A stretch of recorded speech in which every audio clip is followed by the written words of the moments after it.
आज का हमारा विषय है मध्यकालीन भारतीय इतिहास लेखन, सल्तनत काल, भाग 1।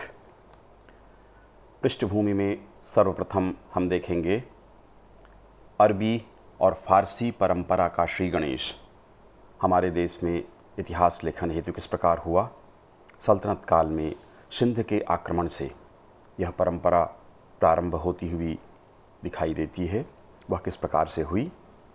इतिहास एक स्वतंत्र विषय के रूप में स्थापित हो चुका था तथा भारतीय इतिहास को इन परंपराओं ने, अरबी और फारसी परंपरा ने समृद्ध किया।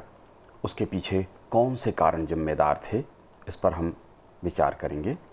इसके बाद मध्यकालीन भारतीय इतिहास लेखन की कुछ समस्याएं थीं, कुछ कमियां थीं। वे कमियां क्या थीं, कौन सी समस्याएं थीं, इनके ऊपर विमर्श करेंगे। इसके पश्चात मध्यकालीन भारतीय इतिहास लेखन की विशेषताएं क्या थीं, इस पर हम चर्चा करेंगे। इसके पश्चात अरबी और फारसी इतिहास लेखन की जो परंपरा थी उसको 4 श्रेणियों में बांटा जा सकता है। वो 4 श्रेणियां थीं, कौन कौन सी थीं। पहला था सामान्य इतिहास, दूसरा था मैनक्यूब या फजाइल प्रकार का इतिहास लेखन, फिर शिक्षात्मक इतिहास लेखन और कलात्मक इतिहास लेखन। इसमें हम शिक्षात्मक इतिहास लेखन तक सल्तनतकालीन परंपरा में देखेंगे और इसके आगे द्वितीय भाग में इस पर हम विचार करेंगे। आइए देख लेते हैं क्या पृष्ठभूमि थी। मध्यकाल में प्रचुर मात्रा में ऐतिहासिक साहित्य उपलब्ध होता है। प्राचीन काल से मध्यकाल के आते तक हमें प्रचुर मात्रा में ऐतिहासिक लेखन की ऐतिहासिक सामग्री प्राप्त होनी शुरू हो जाती है। प्राचीन काल में इसकी कुछ कमी अवश्य थी अपेक्षाकृत, यद्यपि साहित्य का सृजन, धार्मिक साहित्य बड़े पैमाने पर हमारे देश में उपलब्ध होता है। इस काल में आकर उसकी प्रचुरता और बढ़ जाती है। इतिहास लेखन की अरबी फारसी परंपरा का आगमन हमारे देश में हुआ मुस्लिम आक्रमणकारियों के साथ। जब अरबी और फारसी ऐतिहासिक परंपरा का आगमन हमारे देश में हुआ था, इन आक्रमणकारियों के साथ उनके इतिहास लेखन की परंपरा भी हमारे देश में पहुंचती है। सिंध पर अरब आक्रमण से ये प्रारंभ होता है। अरबों ने जब सिंध पर आक्रमण किया, उसका जो विवरण उन्होंने दिया, जो कि फतहनामा नामक ग्रंथ में सिंध विजय का उल्लेख मिलता है। इसी प्रकार अरबी इतिहासकार बालाजुरी की कृति फुतुह अल बुल्दान में भी अरबों की सिंध विजय का उल्लेख है। तो इस तरह की परंपरा का श्री गणेश हमारे देश में सिंध पर अरबों के आक्रमण के साथ प्रारंभ हो जाता है। इसके साथ ही दरबारी इतिहास लेखन की परंपरा शुरू होती है। इस काल में ज़्यादातर इतिहासकार जो थे वो दरबारी थे। दरबारी से अर्थ है कि स्वामी के संरक्षण में, राजा या सुल्तान के संरक्षण में उन्होंने इतिहास लिखा। स्वाभाविक है, सुल्तान के पास बैठकर अगर इतिहास लिख रहे हैं तो वह पक्षपातपूर्ण होगा, उसकी तारीफ में ही लिखा जाएगा। किंतु घटनाओं का विवरण हमें अवश्य प्राप्त होता है, क्योंकि वो प्रत्यक्षदर्शी थे। जो घटनाएं घट रही थीं, जो भी राजनीतिक गतिविधियां या सैन्य गतिविधियां हो रही थीं, प्रशासनिक कार्य हो रहे थे, उनको स्वयं दरबार में रहकर ये इतिहासकार देख रहे थे। इसलिए जानकारी तो उनके सामने उपलब्ध थी। स्टैनले लेनपुल के अनुसार मध्यकालीन भारत का इतिहास राजाओं, दरबारियों तथा उनकी रण विजयों का है, राष्ट्र विकास का नहीं। ये लेनपुल लिखते हैं। महीबुल हसन ने लिखा, मध्ययुगीन इतिहासकारों ने अपने उद्योग को गंभीरता से लिया और इतिहास के उच्च विचार को बनाए रखा, किंतु दुर्भाग्यवश अधिकांश मध्यकालीन इतिहासकार दरबारी थे। इस कारण उन्होंने वही लिखा जो उनके स्वामी चाहते थे। महीबुल का कथन भी सत्य है और इसी प्रकार से स्टैनले लेनपुल ने जो भी लिखा, जो कहा, ये महत्वपूर्ण विचार हैं। आगे हम देखेंगे, मुस्लिम बुद्धिजीवियों में इतिहास एक स्वतंत्र विषय के रूप में स्थापित हो चुका था। इतिहास अब यद्यपि साहित्य के साथ चल रहा था, किंतु फिर भी मुस्लिम बुद्धिजीवियों में यह मान्यता आ गई थी कि इतिहास एक अलग विषय है। तथा जब ये भारत आए तो उन्होंने उसी प्रकार से भारत में भी इतिहास लेखन की परंपरा का श्री गणेश किया, भारतीय इतिहास को भी समृद्ध किया। इसके पीछे कौन कौन से कारण थे, इस पे हम विचार करेंगे। अरब वासियों द्वारा वंशावलियों की खोज, ये परंपरा थी कि वो वंशावली लिखा करते थे, उसकी खोज के प्रयास उन्होंने किया। ये इतिहास लेखन में सहायक है, क्योंकि कौन सुल्तान हुआ, फिर उसका पुत्र कौन हुआ, उसके बाद कौन सुल्तान हुआ, इस तरह के क्रम, जिसको हम वंशावली कहते हैं, उसकी परंपरा अरब में थी और वह परंपरा भारत में आई, जो इतिहास लेखन में सहायक हुई। ऐतिहासिक तथ्यों के संकलन में इससे सहयोग मिला।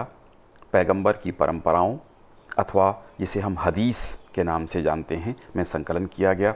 मुसलमानों की रुचि हदीस में थी, मोहम्मद की परंपराओं को उन्होंने संकलित किया और यही प्रवृत्ति इतिहास में भी आई। इतिहास लेखन में भी इतिहास के स्रोतों को संकलित करने का प्रयास इनके द्वारा किया गया, तो इससे लाभ हुआ। तीसरा था बौद्धिक परंपराओं का विकास। कुस्तुनतुनिया एवं ससेनियाई संस्कृतियों की बौद्धिक परंपराएं समृद्ध थीं। इस्लाम का जब उनसे संपर्क हुआ तो वो परंपराएं इस्लाम में आईं, और जब वो भारत में आए, आक्रमणकारियों के रूप में ही आए थे, किंतु वह परंपरा, इस परंपरा को लेकर भारत में भी आए। कागज़ का निर्माण 1794-95 में बगदाद में शुरू हुआ। इससे लेखन में सहायता मिली। अन्य लेखनों में भी साथ साथ इतिहास के लेखन में भी इससे मदद मिली। खलीफा संपन्न थे, इनके द्वारा इतिहास लेखन को प्रोत्साहित किया गया। दरबारी इतिहासकार इनके पास हुआ करते थे, इनको ये इनाम और अन्य राशियाँ दिया करते थे प्रोत्साहन स्वरूप। इस कारण से खलीफाओं की संपन्नता के कारण इतिहासकार इनके दरबारी हुए और इतिहास लेखन की परंपरा की शुरुआत हुई। इससे भी सहयोग मिला। भारत में तुर्कों का जब आगमन हुआ, आक्रमण उनके हुए और उन्होंने यहाँ पर आकर स्थायी राज्य कायम किए, और इसके साथ ही अरबी और फारसी इतिहास लेखन की परंपरा वो अपने साथ भारत लाए थे। उसका श्री गणेश भारत में हुआ। तो ये कुछ कारण थे जिन कारणों से भारत में भी इतिहास लेखन की परंपरा शुरू हुई और समृद्ध हुई। मध्यकालीन भारतीय इतिहास लेखन की कुछ समस्याएं थीं, कुछ कमियां थीं, उस पर हम चर्चा करेंगे।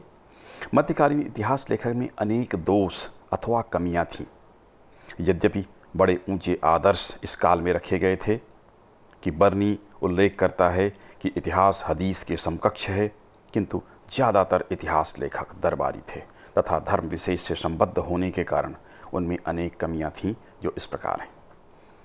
पहली तो कमी यही थी कि इस्लामिक दृष्टि से इतिहास का लेखन किया गया।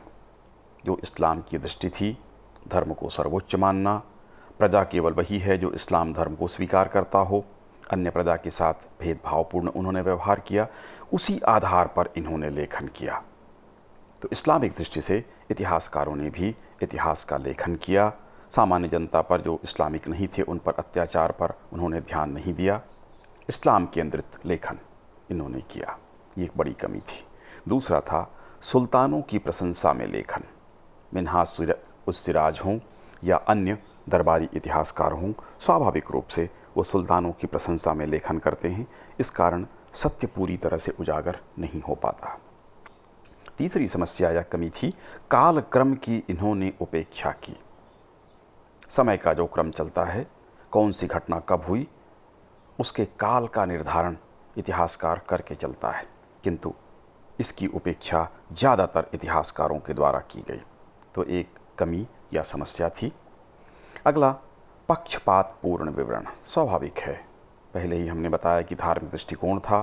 सुल्तान के पक्ष में ये लेख लिखा करते थे, उसकी गलतियों को छिपाना इनका लक्ष्य होता था, उसे अधिक से अधिक महान बताना ये इनका लक्ष्य होता था। जब कभी वो कट्टरता का काम करे, धार्मिक कट्टरता का काम करे, इस्लाम के पक्ष से काम करे, तो उसकी तारीफ़ करते थे। जब कभी भी कोई सुल्तान आम जनता के लिए, अन्य धर्मावलंबियों के लिए कोई अच्छा कार्य करे, तो इसकी आलोचना करते थे। तो इस तरह से पक्षपात पूर्ण विवरण, पूर्वाग्रही विवरण इन इतिहासकारों ने दिया, ये कमी थी। आम जनता के विषय में इतिहास का लेखन नहीं किया गया। सुल्तान केंद्रित, कुलीन वंश पर केंद्रित, मलिक उमरा पर केंद्रित, उलेमा वर्ग पर केंद्रित इतिहास लेखन इन्होंने किया। आम जनता की ज़िंदगी कैसी थी, उनकी क्या समस्याएं थीं, इन पर लेख नहीं के बराबर प्राप्त होते हैं। दस्तावेजों का अध्ययन, कारण परिणामों की इन्होंने उपेक्षा की। केवल जो दस्तावेज उन्हें मिले, साक्ष्य मिले, उसी को इन्होंने लिख दिया। उसके कारण क्या थे, उस नीति को अपनाने के क्या कारण थे, किसी घटना के पीछे कौन कौन से कारण थे, उनके क्या परिणाम हुए, इस पर इन्होंने विचार नहीं किया, केवल घटनाओं का विवरण दे दिया। लोकगीत एवं परंपराओं को इन्होंने महत्व दिया, प्रामाणिकता की ओर ध्यान नहीं दिया। लोकगीत और लोक परंपराओं में बहुत सारी ऐसी बातें होती हैं जो सत्य नहीं होती और कुछ बातें सत्य भी होती हैं, तो उन्होंने इसकी ओर ध्यान नहीं दिया। जो भी लोकगीत और परंपराओं में थी उसको वैसा ही उठाकर इतिहास के रूप में प्रस्तुत कर दिया, तो ये प्रामाणिक नहीं हो सकता था, ये कमी थी। इस्लामिक संस्कृति में वृद्धि के प्रयास का इन्होंने समर्थन किया। जब कभी किसी सुल्तान ने इस्लाम धर्म को लेकर कार्य किया तो इसकी खूब तारीफ हुई, और इन इतिहासकारों का भी यही लक्ष्य रहा कि इस्लाम प्रगति करे। वास्तविक प्रगति हो या न हो, इससे कोई खास इनको लेना देना नहीं था। ये धर्म के विकास को केंद्रित कर इतिहास का लेखन कर रहे थे। तो ये कमियां थीं जिन कमियों की हमने चर्चा की।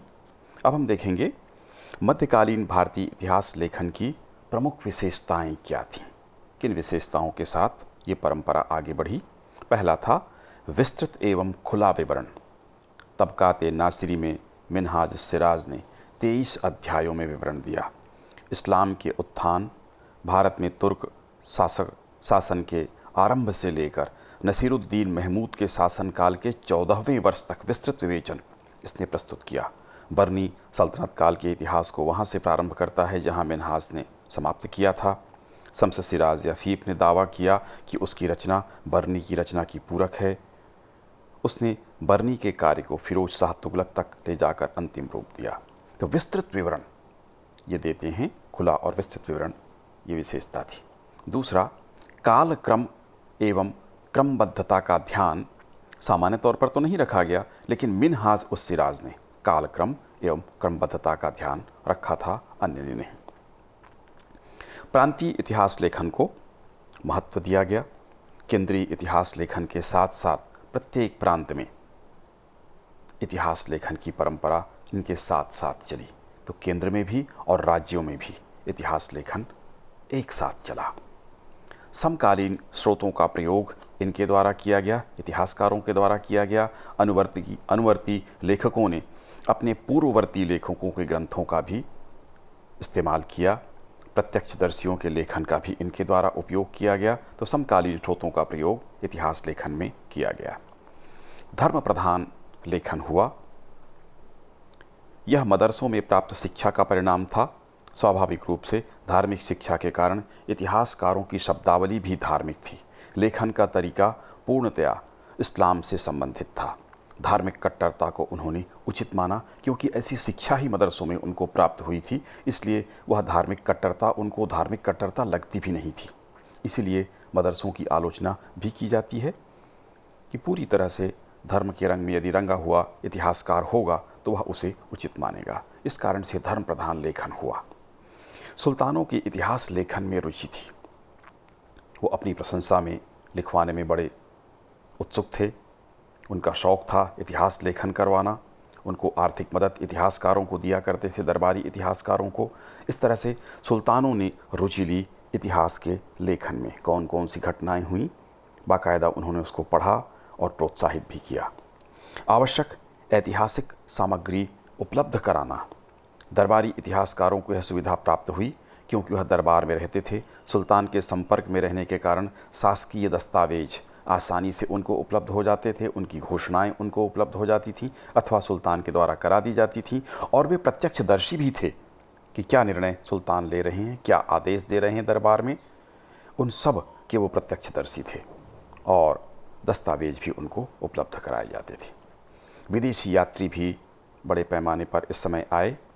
Al-Biruni, Nicolo Conti, Bernier, Tavernier, Abdul Razzaq, Jean Baptiste आदि विदेशी इतिहासकार यात्रियों ने भारत की यात्रा की तथा भारत संबंधी विवरण भी उन्होंने लिखा। तो यात्रियों की अधिकता रही और उन्होंने इतिहास का विवरण भी दिया।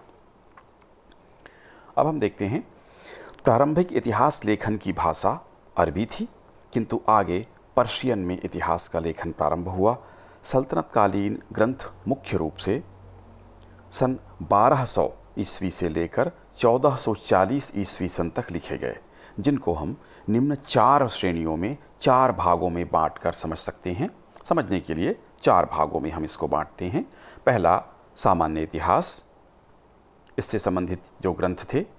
दूसरा मैनक्यूब या फजाइल इतिहास, अर्थ होता है किसी सुल्तान अथवा शासक के विषय में गद्यात्मक गुणगान, प्रशंसा में किसी शासक के, किसी नायक के विषय में, किसी सुल्तान के विषय में गद्यात्मक गुणगान जब किया जाए तो उसको मैनक्यूब या फजाइल प्रकार का इतिहास लेखन कहा जाता है। इसके अंतर्गत जो ग्रंथ थे उन पर और लेखकों पर चर्चा करेंगे। तीसरा था शिक्षात्मक इतिहास, शिक्षा देने का प्रयास जिस इतिहास में हो।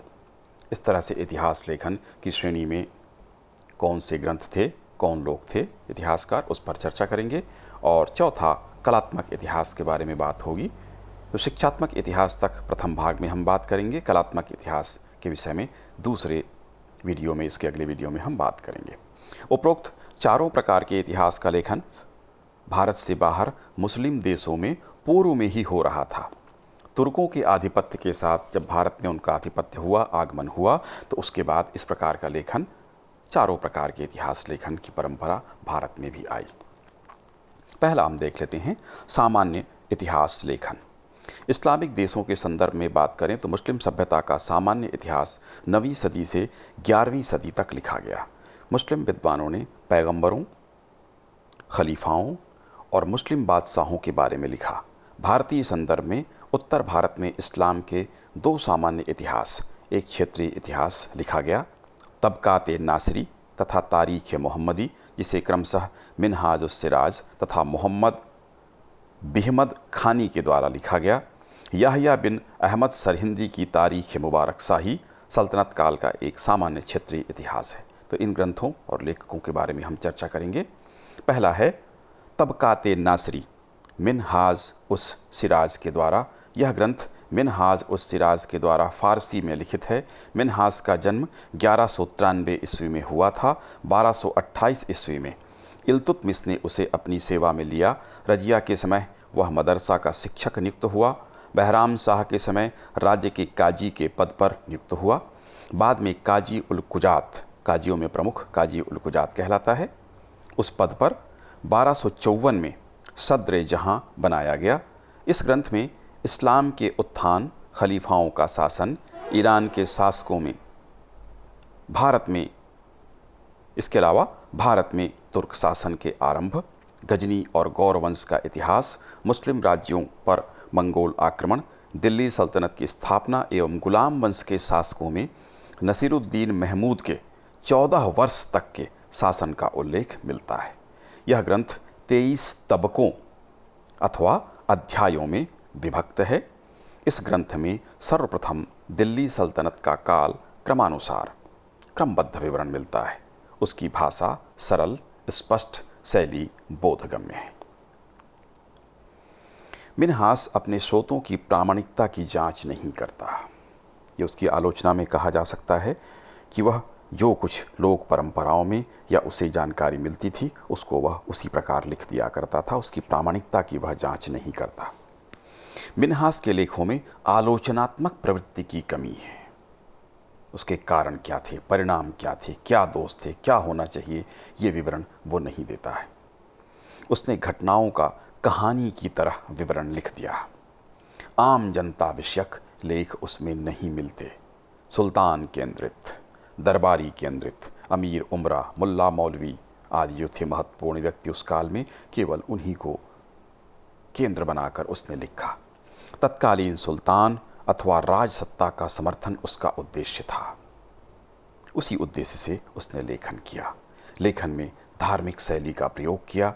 जैसा कि हम पूर्व में ही बताते रहे कि कमी थी, धार्मिक शैली, धर्म के आधार पर लेखन किया गया, पक्षपातपूर्ण लेखन हुआ।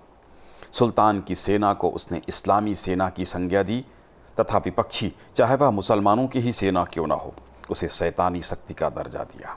इस तरह से विवरण उसने लिखा। दूसरा ग्रंथ है तारीख़-ए-मोहम्मदी। मोहम्मद बिहमद खानी ने तारीख़-ए-मोहम्मदी की रचना की। यह उलेमा वर्ग से संबंधित था। उसके पिता प्रशासक थे।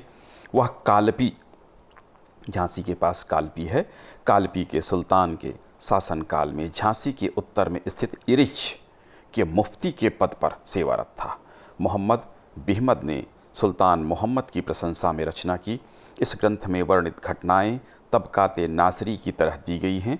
इसमें कालपी के सुल्तान के युद्धों का विवरण मिलता है। पड़ोसी हिंदू तथा मुस्लिम शासकों से उसके संघर्ष हुए थे, इसका विवरण प्राप्त होता है। इस ग्रंथ में आलोचना और मूल्यांकन की कमी है, जो कमी हम पहले ही चर्चा करते रहे। इसके ग्रंथ में भी आलोचना नहीं की गई है, न ही मूल्यांकन किया गया है, और धार्मिक एवं पक्षपातपूर्ण लेखन इस ग्रंथ में भी हमें प्राप्त होता है। तीसरा ग्रंथ है तारीख ए मुबारक शाही, याहिया बिन अहमद सरहिंदी। क्षेत्रीय इतिहास का महत्वपूर्ण उदाहरण है। इसके पूर्व लेखकों ने अमीर खुसरो, मिनहाज उस सिराज तथा बर्नी की कृतियों को स्रोत के रूप में प्रयुक्त किया था। यह ग्रंथ मोहम्मद बिन साम तथा अन्य दूसरे मुस्लिम शासकों के शासन का वृत्तांत प्रस्तुत करता है। इतिहासकार सैन्य पदाधिकारियों, मलिकों, दरबारियों के क्रियाकलाप, उनके अभियानों, विद्रोहों, काफिरों को कुचलने की घटनाओं का विवरण इनके द्वारा दिया गया। अपनी रचना को वह सुल्तान मुबारक शाह को भेंट करना चाहता था, यद्यपि ऐसा नहीं कर पाया, ताकि वह उसकी कृपा प्राप्त कर सके। ये इसका प्रयास था, यद्यपि उसको सफलता नहीं मिली। तर्कों के स्थान पर पूर्व के आंकड़ों पर इसने विश्वास किया, यद्यपि उन्हें सिद्ध करने में वह सफल नहीं हो सका, लेकिन तर्कों पर इसने ध्यान नहीं दिया, पूर्व आंकड़ों पर इसने विश्वास किया। उसने केवल दैवी आज्ञा के निश्चित मत कि ईश्वर अकेला सत्य को जानता है पर विश्वास किया। दैवी आधार पर ईश्वरी अल्लाह को मालिक मानकर वही सब कुछ करता है, इस मान्यता के साथ उसने इतिहास का लेखन किया। तो ये पहला प्रकार सामान्य प्रकार का इतिहास था।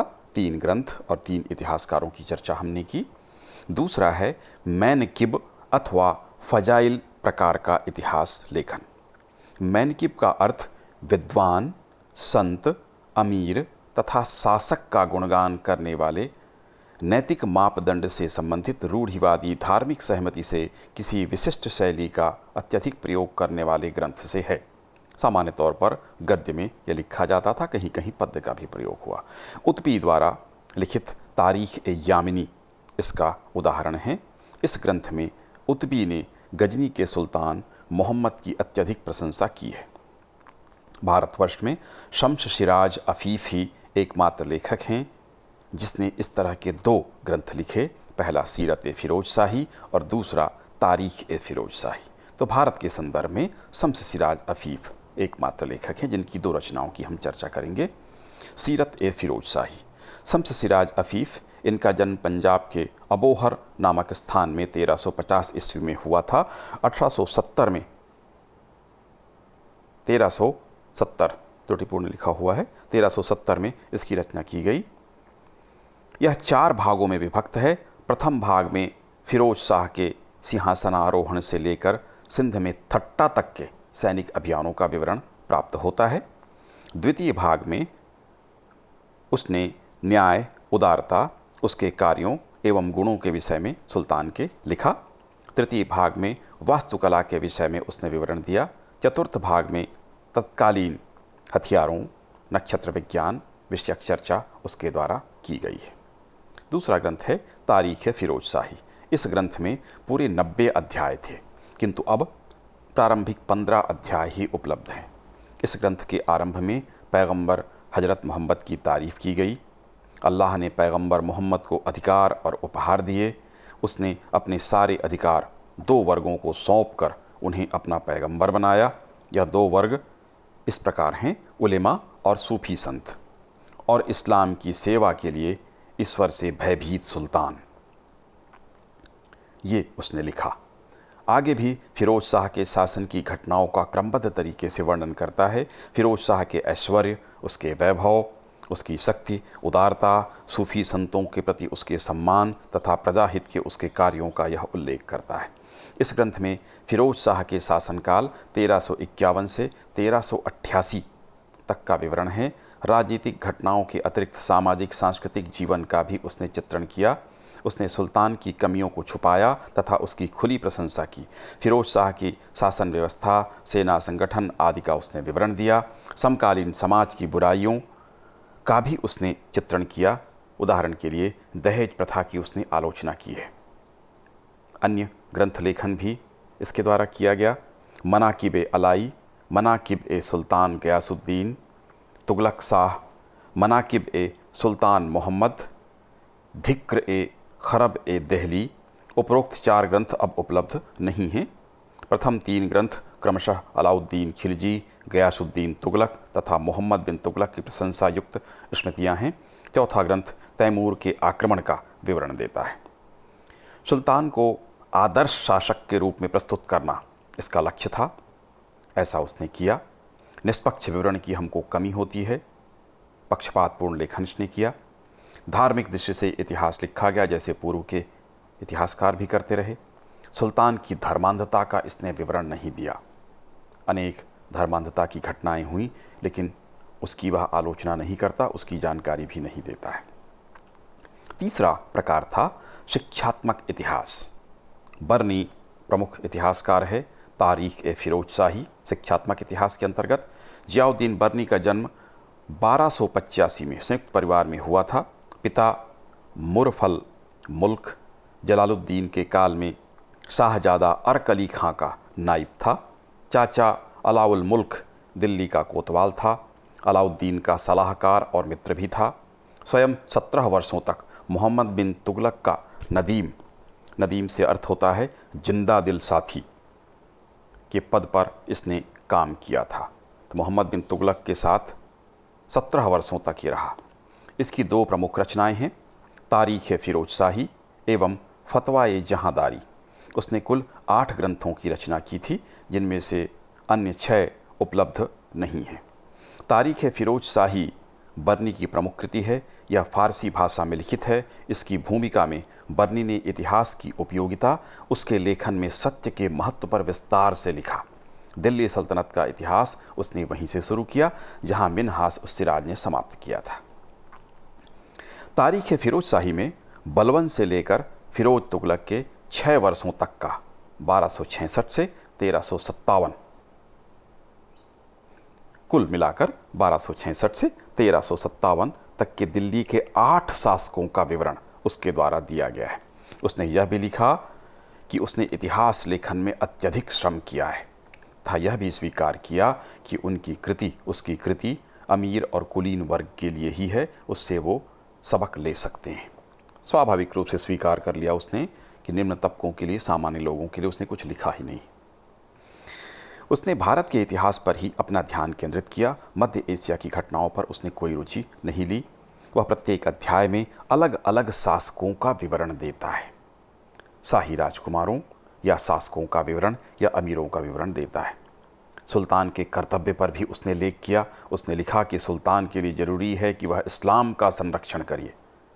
इसी से स्पष्ट हो जाता है कि इन इतिहासकारों की धारणा किस प्रकार से थी।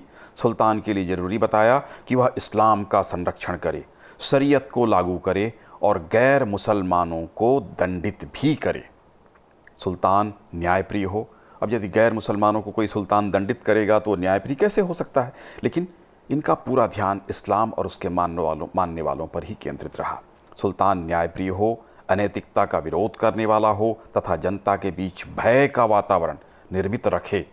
भय भी इनके शासन में सम्मिलित हो, ऐसा ये सीख दे रहा है, जैसा कि बलबन के द्वारा किया गया। आतंक के राज्य पर ये विश्वास करते थे। तो इस तरह से इनकी सोच थी, जो लिखित रूप में हमें प्राप्त होती है। उसकी रचना से तत्कालीन सामाजिक संस्थाओं, प्रशासन, आर्थिक जीवन का उल्लेख अवश्य हमें प्राप्त होता है। तारीख फिरोज शाही सन 1357 में पूर्ण हुआ। उसकी अपनी कृति दिल्ली के सुल्तान फिरोज शाह को समर्पित किया। बलबन से लेकर फिरोज शाह तक के सुल्तानों का विवरण उसने लिखा। उसने सूचनाओं में जो मित्र और सगे संबंधी थे उनसे जो सूचनाएं प्राप्त हुई, उसके आधार पर बलबन के विषय में लिखा। फिरोज शाह का विवरण स्वयं उसने अवलोकन किया था, उसके आधार पर उसने लिखा। मोहम्मद बिन तुगलक के गुण दोषों को उसने प्रस्तुत किया। उसने मोहम्मद बिन तुगलक के बौद्धिक गुणों की तारीफ की किंतु क्रूरताओं की निंदा भी की। कालक्रम की उसने उपेक्षा की है, विशेषकर मोहम्मद तुगलक के काल में कालक्रम उसने सही नहीं दिया। बर्नी ने फिरोज शाह के विषय में विस्तृत ब्यौरा दिया है। तारीख़ फिरोज शाही में 11 अध्यायों में उसके काल का विस्तृत विवरण प्राप्त होता है। फिरोज शाह तुगलक की उसने अति प्रशंसा की। फिरोज शाह तुगलक के दरबार को उसने अल्लाह के दरबार के समान चित्रित किया। कारण ये था कि फिरोज शाह तुगलक कट्टर मुसलमान शासक था, हिंदुओं पर अत्याचार करता था, जबकि मोहम्मद बिन तुगलक अपेक्षाकृत उदार था, इसलिए वह उसकी आलोचना करता है। फतवाए जहांदारी, अगली रचना बर्नी की दूसरी रचना है। इसमें उसने सुल्तानों के अनुसरण के लिए एक आदर्श राजनीतिक विधि संहिता का विवरण दिया है। इस रचना में बर्नी ने सरकार के कुछ महत्वपूर्ण आदर्शों तथा शासन व्यवस्था के सिद्धांतों के विषय में लिखा है, जो कि ईरान तथा दूसरे मुस्लिम देशों के इतिहास से लिया गया है। उसने इस्लाम को फैलाने तथा उसकी रक्षा करने व मूर्ति पूजकों हिंदुओं को पददलित करने के उद्देश्य से लेखन किया। धर्मांधतापूर्ण लेखन, कट्टर इस्लामिक दृष्टि से उसने इतिहास का लेखन किया तथा प्रत्येक दृष्टि से इस्लाम की समृद्धि और विकास को उसने अपना लक्ष्य रखा। पक्षपातपूर्ण लेखन, मोहम्मद बिन तुगलक की आलोचना उसने की। फिरोज शाह की अति प्रशंसा उसने की, क्योंकि फिरोज शाह कट्टर इस्लाम को मानने वाला था, जबकि मोहम्मद बिन तुगलक अपेक्षाकृत उदार शासक था। तारीख़ फिरोज शाही महत्वपूर्ण ग्रंथ है, जो अनेक सुल्तानों का विवरण प्रस्तुत करता है। अनुवर्ती इतिहासकारों निजामुद्दीन अहमद, बदायूनी, फरिश्ता आदि ने भी बर्नी की कृति का उपयोग किया। अब इसके पश्चात चौथा प्रकार रह जाता है इतिहास लेखन का कलात्मक रूप। इसके विषय में हम अगले वीडियो में चर्चा करेंगे।